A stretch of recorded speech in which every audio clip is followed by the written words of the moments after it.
ایک انجیکشن وہ ہوتا ہے جو گوشت میں لگتا ہے، اور دوسرا انجیکشن وہ ہوتا ہے جو نس کے اندر لگتا ہے۔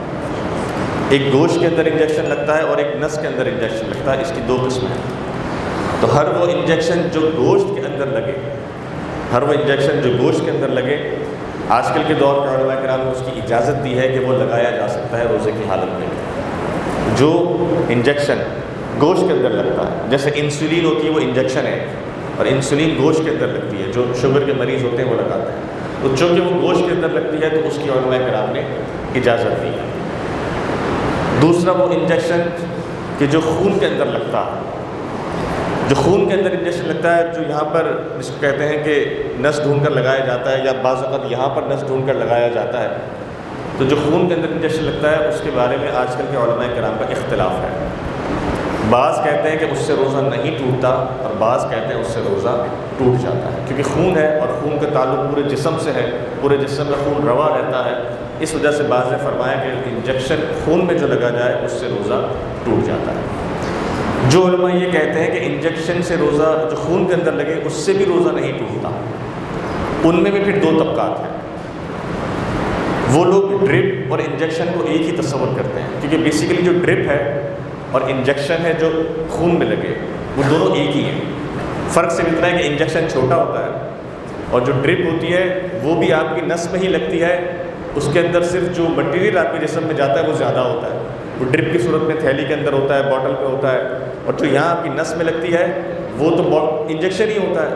تو بیسیکلی ڈرپ اور خون میں لگنے والے انجیکشن میں کوئی فرق نہیں ہے، سوائے اس کے کہ کوانٹٹی میں فرق ہوتا ہے۔ انجیکشن میں تھوڑی کم کوانٹٹی جاتی ہے، اور جو ڈرپ ہوتی ہے اس میں زیادہ کوانٹٹی جاتی ہے۔ تو اب جو علماء یہ کہتے ہیں کہ ڈرپ اور خون میں لگنے والے انجیکشن سے روزہ نہیں ٹوٹتا، تو ان کے اندر بھی دو طبقات ہیں۔ ایک طبقہ یہ کہتا ہے کہ ہر وہ ڈرپ یا انجیکشن کہ جو آپ کو کسی بیماری سے بچنے کے لیے ضروری ہو، جیسے اللہ نہ کرے فوڈ پوائزن جب ہوتا ہے تو ڈرپ لگانا ضروری ہوتی ہے، ورنہ الٹیاں نہیں ہوتی، تو ایسا انجیکشن جو آپ کو کسی انفیکشن سے دور کر رہا ہو، کسی وائرس سے دور کر رہا ہو، تو اس ڈرپ لگانے سے آپ کا روزہ نہیں ٹوٹے گا، اس انجیکشن کے لگانے سے بھی آپ کا روزہ نہیں ٹوٹے گا۔ اور کچھ ڈرپ اور کچھ انجیکشن ایسے ہوتے ہیں کہ جو صرف اور صرف جسم کو توانائی دینے کے لیے استعمال ہوتے ہیں، جیسے شاید آپ نے کبھی سنا ہو کہ جو جم وغیرہ ہوتے ہیں اس میں جو باڈی بلڈرز ہوتے ہیں وہ اسٹیرائڈس لگاتے ہیں، بعض اوقات اس کے کچھ انجیکشن ایسے ہوتے ہیں جو خون کے اندر لگتے ہیں، وہ بیماری کو بچانے کے لیے نہیں ہوتے بلکہ وہ طاقت کے حاصل کرنے کے لیے ہوتے ہیں۔ تو ایسے انجیکشن یا ایسی ڈرپ کو لگانے سے روزہ ٹوٹ جائے گا۔ اس کے اندر بھی دو طبقات ہیں۔ بہرحال احتیاطی قول یہی ہے علماء کرام کا کہ کوشش کریں کہ روزے کے اندر خون میں تو بالکل بھی انجیکشن نہ لگائیں، نہ انجیکشن لگوائیں نہ ڈرپ لگوائیں، بامر مجبوری کہ اگر انتہائی مجبوری ہو گئی ہے تو پھر ایسی صورت کے اندر ڈرپ لگائی جا سکتی ہے بامر مجبوری، ورنہ کوشش کریں کہ روزے کی حالت میں آپ انجیکشن اور ڈرپ سے جو کہ خون میں لگتی ہے اس سے دور رہیں۔ آنکھ میں دوائی ڈالنا، تو آنکھ میں دوائی ڈالنے کے بھی آج کل کے علماء کرام کے اختلاف موجود ہیں۔ آنکھ میں دوائی ڈالنے کی صورت میں ایک طبقہ ہے جو یہ کہتا ہے کہ آنکھ میں ڈالنے سے روزہ ٹوٹ جاتا ہے، اور انہوں نے بھی صرف اور صرف مجبوری کی صورت میں آنکھ میں ڈراپس ڈالنے کی اجازت دی کہ اگر ڈاکٹر نے لکھ کر یہ دیا ہو کہ ہر 2 گھنٹے سے آنکھ کے اندر ڈراپس ڈالنے ہیں ورنہ کسی بڑی بیماری کا باعث ہو سکتا ہے، تو صرف ایسی صورت کے اندر ڈراپس ڈالنا جائز ہے، ورنہ ڈراپس سے آنکھوں کے اندر ڈراپس ڈالنے سے اجتناب کرنا چاہیے۔ اور ناک کے اندر تیل یا ڈراپس ڈالنے سے تو سبھی علماء کرام منع کرتے ہیں، کیونکہ ناک کے اندر کسی بھی صورت کو کہتے ہیں کہ کسی قسم کا ادخال نہیں ہونا چاہیے، کیونکہ ناک کا حلق سے بہت زیادہ تعلق ہے اور بہت گہرا تعلق ہے۔ آنکھ اور حلق یعنی آنکھ اور معدے کا تعلق تھوڑا لیٹ ہے، اس کے اثر اور اس کی غذائیت پہنچتے پہنچتے بہت ٹائم لگتا ہے، لیکن ناک کی ہماری نالی ہے اس کا تعلق بہت زیادہ مضبوط ہے۔ جیسے ہی ناک کے اندر کوئی چیز جاتی ہے وہ فوراً ہی آپ کی حلق کو لگتی ہے۔ آپ نے کبھی نوٹ کیا ہوگا کوئی تیز خوشبو بھی آپ سونگتے ہیں تو آپ کے گلے پہ لگتی ہے، آپ کو کھانسی آ جاتی ہے، اتنا گہرا تعلق ہے۔ فرمایا کہ اس وجہ سے ناک کے اندر تو کسی بھی صورت ڈراپس ڈالنا یا تیل ڈالنا یا کوئی بھی ایسی چیز ڈالنا کہ جو آپ کے جسم میں جا سکتی ہے وہ ڈالنا جائز نہیں ہے۔ آنکھ میں نے آپ کو بتایا کہ آنکھ میں ڈراپس ڈالنے کا اختلاف ہے، بامر مجبوری اس کی اجازت ہے۔ ڈرپ اور انجیکشن میں بھی علماء کرام نے کیا فرمایا کہ اگر مجبوری ہو تو خون میں انجیکشن لگایا جائے یا خون میں ڈرپ لگائی جائے، اگر مجبوری نہ ہو تو اس سے بھی اشتراک کر لینا بہتر ہے۔ ہاں گوشت کے اندر جو انجیکشن لگتا ہے اس کی اکثر علماء کرام نے آج کے دور میں اجازت دے دی ہے۔ تو یہ انجیکشن اور ڈرپ کے مسئلے۔ آپریشن ہے، آپریشن جو ہوتا ہے علماء کرام نے اس کے لیے اجازت دی ہے کہ جس دن آپ کا آپریشن ہو اس دن آپ اپنا روزہ چھوڑ دیں، کیونکہ آپریشن ہوتا تو ہے لیکن آپریشن ہونے سے پہلے جتنے قسم کے انجیکشن لگتے ہیں اس کا کسی کو نہیں پتہ ہوتا کہ وہ کہاں کہاں لگ رہے ہیں اور کس کس طریقے سے لگ رہے ہیں، پتہ نہیں کیا کیا حصہ سن کیا جاتا ہے، کس کس قسم کی ڈرپس لگائی جاتی ہیں۔ بہت سارے آپریشنس ایسے ہیں کہ جس میں 3 گھنٹے پہلے سے ڈرپیں لگنا شروع ہو جاتی ہیں، اس کی پراپر ٹریٹمنٹ ہوتی ہے، پھر اس جگہ کو سن کرنے کے لیے بھی انجیکشن لگائے جاتے ہیں۔ اچھا، پھر جب آپ کا آپریشن ہوگا تو آپریشن کا مطلب ہی جسم کا کٹنا ہے، چاہے وہ کسی بھی طریقے سے ہو، چاہے لیزر سے ہو چاہے وہ سیزر کے طریقے سے ہو۔ آپریشن کا مطلب ہی جسم کا کٹنا ہے۔ جب وہ جسم کٹتا ہے تو بہت مرتبہ اس کے اندر کچھ چیز ڈالی جاتی ہے، بہت مرتبہ اس میں سے کچھ چیز نکالی جاتی ہے۔ کبھی کوئی اس کو کہتے ہیں کہ پتھری ہوتی ہے، پتھری نکالی جاتی ہے، اور ہارٹ کا پرابلم ہو تو مشین لگائی جاتی ہے۔ تو بہت ساری اس کو کہتے ہیں آپریشنس پہ ڈپینڈ کرتا ہے کہ آپ کا آپریشن کس قسم کا ہے۔ تو علماء کرام نے فرمایا کہ جب بھی آپ کا آپریشن ہو تو آپریشن کی صورت میں اگر روزہ نہ رکھا جائے تو اسی میں عافیت ہے۔ چھوٹا آپریشن ہو، مثال کے طور پر آنکھوں کا موتیا ہوتا ہے، لیزر کا آپریشن ہوتا ہے، تو لیزر کا آپریشن کے علماء نے اجازت دی کہ وہ روزے کی حالت میں کرایا جا سکتا ہے اگر دوائی نہ ڈالی جائے آنکھ میں تو، ورنہ اگر صرف لیزر ہونا ہے بغیر دوائی کے تو پھر یہ کہ روزہ رکھا جا سکتا ہے۔ جیسے مثال کے طور پر سحری کے ٹائم آپ نے لیزر کا آپریشن کرانا ہے تو سحری سے پہلے یعنی سحری کے ٹائم پہ آپ نے دوائیاں وغیرہ ڈالی اور ٹائم ختم ہوتے ہی فوراً آپ کا آپریشن ہے، تو ایسی صورت کے اندر آپ صرف لیزر کا آپریشن کروا سکتے ہیں، لیکن جو سیزر والا آپریشن ہوتا ہے اس کے علماء کرام نے آج کے دور میں اجازت نہیں دی ہے، آپ اس میں اپنا روزہ جو ہے وہ آپ چھوڑ دیجیے۔ جی کہ اس میں تو پھر سوالات ہیں اور رمضان ختم ہونے گئے، جی جی یا 17، 18، 20 کے قریب ہوتا تفریح ہے، تو آپ اپنے ٹائم میں سے ایسا ایڈجسٹ کریں حصہ معذرت اگر کر سکیں جی جی تو اس کے مسائل تھوڑے اعتکاف کے مسائل ترتیب اور جی انشاءاللہ۔ اچھا جناب، اب انجیکشن ہو گئی، ڈرپ ہو گئی، آپریشن ہو گیا، منفذ میں نے آپ کو بتا دیا آنکھ اور کان یہ 2 جگہ منفذ ہیں۔ ہم نے رمضان المبارک کے ٹائم لیمٹ کے بارے میں سن لیا، صبح صادق، غروب آفتاب، اور ان چیزوں سے آپ کا روزہ جو ہے وہ ٹوٹ جاتا ہے، وہ بھی میں نے آپ کی خدمت میں پیش کر دیا۔ سفر، جب سفر پہ جایا جاتا ہے تو کیا روزہ چھوڑا جا سکتا ہے یا نہیں چھوڑا جا سکتا؟ اکثر لوگ سوال کرتے ہیں جب عمرے وغیرہ پر وہ جاتے ہیں تو ان کا سوال یہ ہوتا ہے کہ جب سفر پر جائیں تو کیا ہم روزہ چھوڑیں یا روزہ نہیں چھوڑیں؟ تو علماء کرام نے کیا، بلکہ قرآن مجید میں اس کی اجازت ہے کہ جب بھی سفر پر انسان جائے تو اس کو روزہ چھوڑنے کی اجازت ہے، کیونکہ مسافر پر روزہ لازم نہیں ہے۔ جتنے عرصے وہ سفر میں ہیں، چاہے 2 دن ہے چاہے 3 دن ہے، 15 دن سے کم، جتنے عرصے وہ سفر کے اندر ہے اتنے عرصے وہ اپنے روزے چھوڑ سکتا ہے اور اس کی قضا وہ بعد میں کرے گا۔ اگر روزے رکھ لے گا تو روزے ادا ہو جائیں گے، لیکن اگر روزے نہ رکھنا چاہے تو اس کو شریعت نے اس بات کی اجازت دی ہے۔ اچھا، اب یہاں سے اگر کوئی مثال کے طور پر عمرے کے لیے جاتا ہے، مدینہ منورہ جاتا ہے، یا سمجھ لیجیے کہ مکہ مکرمہ جاتا ہے، تو ہمارے اور ان کے درمیان ٹائمنگ کا فرق ہے۔ تو اگر یہاں سے جانے کے بعد ہمارا روزہ 2 گھنٹے بڑا ہو جائے، 4 گھنٹے بڑا ہو جائے یا 10 گھنٹے بڑا ہو جائے، جب تک جہاں ہم پہنچے وہاں کی مغرب نہیں ہوگی ہم روزہ افطار نہیں کر سکتے۔ اگر مغرب ہماری رستے میں ہونی ہے تو پھر ہم پائلٹ یا جو بھی کریو ہے ہماری فلائٹ کا، یا اگر ہم ٹرین پہ ہیں تو جو بھی ہمارا کریو ہے ہم اس سے یہ ضرور پوچھیں گے کہ ہم ابھی جس مقام پر ہیں اس مقام پر مغرب کا ٹائم ہوا کہ نہیں ہوا۔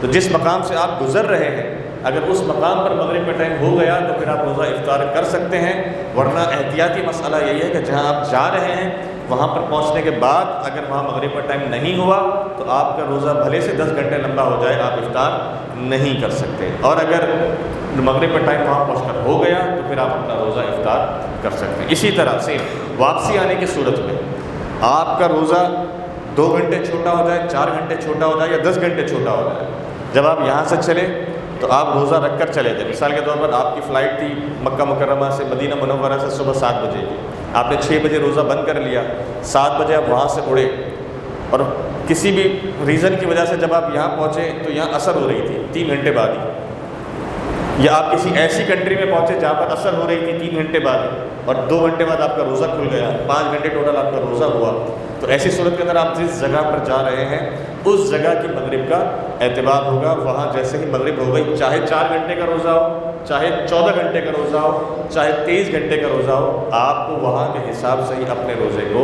کھولنا ہے. ٹھیک ہے، یہ سب سے بڑا اہم مسئلہ آپ نے سمجھ لیا. دوسرا مسئلہ کاؤنٹنگ کے کمپلیٹ ہونے کا.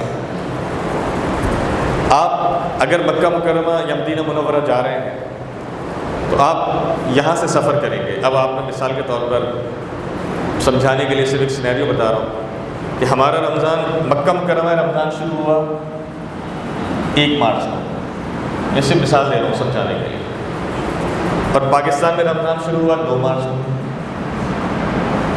یہ مکہ مکرمہ اور یہ ہے پاکستان. ٹھیک ہے، اب آپ کی فلائٹ ہے، آپ سمجھ لیجئے کہ 27 مارچ کو آپ کی فلائٹ ہے، 27 مارچ کو آپ 27 مارچ کو پہنچے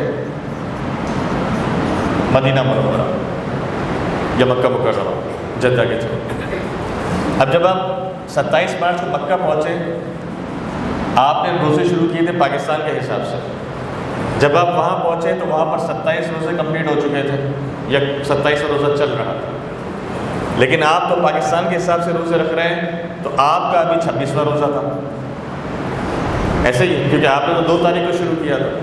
جب آپ مکہ مکرمہ پہنچے تو مکہ مکرمہ میں 27واں روزہ چل رہا تھا اور آپ کا وہ 26واں روزہ تھا. اب مکہ مکرمہ میں 29 کا چاند ہو گیا. مکہ مکرمہ میں کیا ہوا؟ 29 کا چاند ہو گیا. تو مکہ مکرمہ میں رہنے والوں نے تو سب نے 29 روزے رکھے، لیکن ابھی آپ کا وہ 28واں روزہ ہے کیونکہ آپ 1 روزہ پیچھے ہیں. تو جب 29 تاریخ کو روزہ رکھنے کے بعد 30 مارچ کو مکہ مکرمہ میں عید منائی جائے گی، تو اس دن آپ روزہ نہیں رکھ سکتے. مکہ مکرمہ میں جب 30 مارچ کو عید منائی جائے گی، آپ کے 28 روزے ہوئے ہوں گے، آپ کا بھی 1 روزہ باقی ہے، لیکن آپ عید کے دن وہاں کی عید کے حساب سے روزہ نہیں رکھ سکتے. آپ 1 دن روزہ اسکپ کریں گے اور 31 مارچ کو اپنی 29 کی کاؤنٹنگ کمپلیٹ کریں گے. 31 مارچ کو اپنی 29 روزے پورے ہونے کی کاؤنٹنگ کمپلیٹ کریں گے. اب مثال کے طور پر سعودی عرب میں 1 مارچ کا چاند ہوا تھا، 29 کی رات میں چاند ہو گیا، 29 روزے کمپلیٹ ہوئے. آپ نے پاکستان کے حساب سے رکھے تھے، آپ نے 2 مارچ سے رکھنا شروع کیے تو آپ کے روزے ابھی 28 کمپلیٹ ہوئے تھے. سعودی عرب میں 29 کا چاند ہو گیا اور پاکستان میں 30 کا چاند ہوا. سمجھ آیا فرق؟ سعودی عرب میں 29 کا چاند ہوا اور پاکستان میں 30 کا چاند ہوا، یعنی پاکستان کے حساب سے 30 روزے رکھنے تھے. تو آپ جہاں پر ہیں آپ اسی حساب کا اعتبار کرتے ہوئے کاؤنٹنگ کمپلیٹ کریں گے. چونکہ آپ نے شوال کا چاند مکہ میں دیکھا ہے، سعودیہ میں دیکھا ہے، تو آپ وہیں کے حساب سے 29 کمپلیٹ کریں گے، آپ کو 30 رکھنے کی ضرورت نہیں. لیکن اگر آپ ایک احتیاط رکھنا چاہیں تو آپ رکھ لیں گے تو آپ کو ثواب ملے گا، گناہ نہیں ملے گا. ٹھیک ہے، یہ مسئلہ سمجھ آیا؟ اس کو ہم کرتے ہیں ریورس. پہلے ہی سمجھ، اس کو ہم کرتے ہیں ہم ریورس. مکہ مکرمہ میں 1 مارچ کو عید ہوئی، چاند ہوا رمضان کا، پہلا رمضان. پاکستان میں 2 مارچ کو رمضان ہوا. آپ کی 27 تاریخ کی فلائٹ تھی پاکستان کی اور آپ 27 کو پاکستان پہنچے. ٹھیک ہے، کلیئر ہے؟ اب 27 کو جب آپ پاکستان پہنچے تو ریورس کیلکولیشن کے حساب سے آپ کا 27واں روزہ ہے، لیکن پاکستان میں وہ 26واں روزہ ہے. صحیح؟ سعودی عرب کے حساب سے وہ 27واں روزہ ہے اور پاکستان کے حساب سے وہ 26واں روزہ ہے. ٹھیک ہے، اچھا اب آپ پاکستان میں پہنچ گئے. پاکستان میں 29 کا چاند نہیں ہوا، پاکستان میں ہوا 30 کا چاند، یعنی پاکستان والوں کو پورے 30 روزے رکھ رہے ہیں. اب جب پاکستان والے 30 روزے رکھیں گے تو ایکچولی وہ آپ کے لیے آخری 31واں روزہ بنے گا. ایسا ہی ہے، آپ کے لیے وہ ایکچولی 31واں روزہ بن رہا ہوگا. تو اسلامی شریعہ میں روزے 30 سے زیادہ نہیں ہو سکتے رمضان میں، کیونکہ اسلامی ڈیٹس جو ہیں، اسلامی کیلنڈر، وہ 30 سے زیادہ ہو ہی نہیں سکتی. ایسا ہی ہے. لیکن وہ ایک روزہ جو ہے علماء نے فرمایا وہ آپ رکھیں گے، آپ چھوڑیں گے نہیں. کیونکہ اگر آپ آخری روزہ سب کے سامنے چھوڑ رہے ہوں گے تو فتنے کا بھی اندیشہ ہے، لوگوں کے سوال کرنے کا بھی اندیشہ ہے، اور اس میں علماء کا اختلاف بھی موجود ہے. تو علماء نے فرمایا آپ روزہ رکھیں گے، اب یہ اللہ تعالیٰ کی مرضی و مشیت ہے، آپ کو فرض کا چاہے تو فرض کا ثواب عطا فرما دے، چاہے تو آپ کو نفل کا ثواب عطا فرما دے. لیکن آپ نے وہ روزہ رکھنا ہے، آپ روزہ چھوڑ نہیں سکتے. تو اب ایسی صورت کے اندر آپ 31 کا کاؤنٹ جو ہے وہ پورا کریں گے، لیکن اس نیت کے ساتھ اللہ کی مرضی و مشیت ہے، چاہے تو مجھے نفل کا ثواب عطا فرمائے، چاہے تو مجھے فرض روزے کا ثواب عطا فرمائے. لیکن بزرگوں نے فرمایا کہ زیادہ قوی امکان اس بات کے ہے کہ اس کو نفل کے روزے کا ثواب ملے گا، کیونکہ جو اس نے 30 کا کاؤنٹ تھا، 30 کا جو عدد تھا، وہ عدد جو ہے کمپلیٹ کر لیا تھا. ٹھیک ہے جی حضرت. میرا سوال یہ تھا کہ جیسے آپ نے واقعے میں کہا کہ ہمیں جو ہے چھوڑ کے وہ جو روزہ ہے ہمارا کیا فرض ایکسیپٹ ہوگا، اس میں کوئی گناہ بھی نہیں ملے گا اور آپ کا فرض ہی ایکسیپٹ ہوگا. کیونکہ ابھی آپ کا ہر انسان کے اوپر جو کہ عاقل ہے، بالغ ہے، اس کے اوپر 29 یا 30 روزے فرض ہیں، 28 ہے ہی نہیں. اس کو ایک کمپلیٹ کرنا ہے کسی بھی صورت. اب جو وہ عید کے دوسرے یا تیسرے دن روزہ رکھے گا وہ اس کا فرض ہی کاؤنٹ ہوگا. ثواب اس کو رمضان والا ملے نہ ملے یا وہ فیصلہ کرنے والے میں اور آپ نہیں ہیں، وہ اللہ تعالیٰ کی مرضی و مشیت ہے. لیکن 29 یا 30 کا کاؤنٹ جو ہے وہ پورا کرنا ضروری ہے. سوری جی جی، کیونکہ ولی تکمل العدۃ ولی تکبر اللہ علی ما ہداکم ولعلکم تشکرون، قرآن مجید کی آیت ہے کہ اپنے کاؤنٹ کو، اپنی عادت کو پورا کرنا ضروری ہے، چاہے 29 ہو چاہے 30 ہو. اچھا، اب جو میں نے 31 کا مسئلہ بتایا وہ بھی اسی آیت کی تناظر میں بتایا. اس آیت کی حساب سے علماء فرماتے ہیں چونکہ ولی تکمل العدۃ 30 میں پوری ہو جاتی ہے تو 31واں روزہ جو ہے وہ نفل ہی کاؤنٹ ہوگا. اکثر علماء نے یہی فرمایا. لیکن پھر بھی روزہ ہم رکھیں گے، یہ اللہ تعالیٰ کی مرضی و مشیت ہے. وہ چاہے تو نفل روزے کا ثواب ہزاروں رمضانوں سے زیادہ آپ کو عطا فرما دے، اور چاہے تو رمضان کا ثواب بھی آپ کو نفل کے برابر عطا نہ فرمائے. وہ تو آپ کی اور میری نیتوں پر ڈپینڈ کرتا ہے. ٹھیک ہے. اچھا، اب اس حوالے سے کسی کو کوئی سوال ہے مزید روزوں کے مسائل کے حوالے سے؟ سوری، اعتکاف کے بارے میں ابھی وہ کرتے ہیں روزے کے، پھر میں ختم کر دوں گا، وائنڈ اپ کر دوں گا تو پھر جی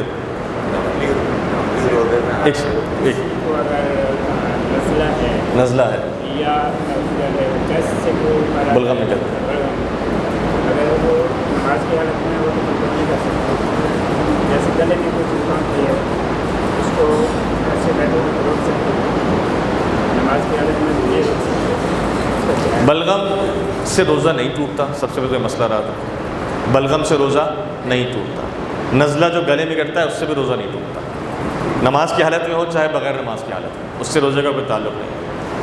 یہ بلغم اور یہ نزلہ بیسیکلی ہمارے جسم کے اندر ہی کی تخلیق ہے. تو جو چیز اندر ہی بن رہی ہے اور اندر ہی گر رہی ہے اس سے روزہ نہیں ٹوٹتا. جو چیز باہر سے آپ انٹیک کریں گے اس سے روزہ ٹوٹے. یعنی مثال کے بعد تھوک ہے، تھوک بھی تو بنتا ہے، آپ اتارتے ہیں اس سے روزہ ٹوٹتا ہے؟ نہیں ٹوٹتا. لیکن تھوک آپ اپنے ہتھیلی پہ ڈالیں اور اس کو زبان سے چاٹ لیں، اب آپ کا روزہ ٹوٹ جائے گا، کیونکہ اب وہ جسم کے باہر آئی اور باہر آنے کے بعد آپ کے جسم میں گئی. ٹھیک ہے. اچھا جی، آپ نے جو بتایا نفلی روزہ چاہیے کہ 31 ہو رہے ہیں یہاں پہ سعودیت میں، لیکن جب ہم روزہ رکھتے ہیں تو نفلی روزے میں اور جو ہمارے فرض روزے ہوتے ہیں اس میں سحری میں ڈسٹینس ہوتا ہے. اچھا ایک بات ذہن میں رکھیے، سحری میں نہ نفلی روزے میں کوئی ڈسٹینس ہے نہ کوئی فرض روزے میں ڈسٹینس ہے. دیکھیے فرض روزہ اور نفلی روزہ اس کی صرف کیٹیگری میں فرق ہے، اس کو ادا کرنے کے معاملات میں کوئی فرق نہیں. جس طرح روزہ رکھا جاتا ہے فرض، نفل روزہ بھی اسی طرح رکھا جاتا ہے. جس طرح فرض ٹوٹتا ہے نفل روزہ بھی انہی طریقوں سے ٹوٹتا ہے. صرف کیٹیگری میں فرق ہے کہ ایک فرض ہے اور ایک نفل ہے، دیٹس اٹ. تو اب جب آپ نے سحری کی بات کی تو 31ویں کاؤنٹ کو بھی ہم نارمل روزے کے طریقے سے رکھیں گے، اور نارمل روزہ وہی روزہ ہوتا ہے جو ہمارا رمضان کا روزہ ہے یا رمضان کے علاوہ کا روزہ ہے. سحری کے بھی وہی مسائل ہے کہ بھائی نفلی روزہ ہے تو بھی سحری کا وقت ختم ہونے سے 2 منٹ پہلے تک، 1 منٹ پہلے تک آپ پانی پی سکتے ہیں. بالکل سیم روزے کے رمضان کے مسائل میں بھی یہی وہ ہے کہ آپ سحری کا وقت ختم ہونے سے 1 منٹ پہلے تک بھی پانی پی سکتے ہیں. تو اعمال میں کوئی فرق نہیں ہے، صرف کیٹیگری میں فرق ہے. جی جی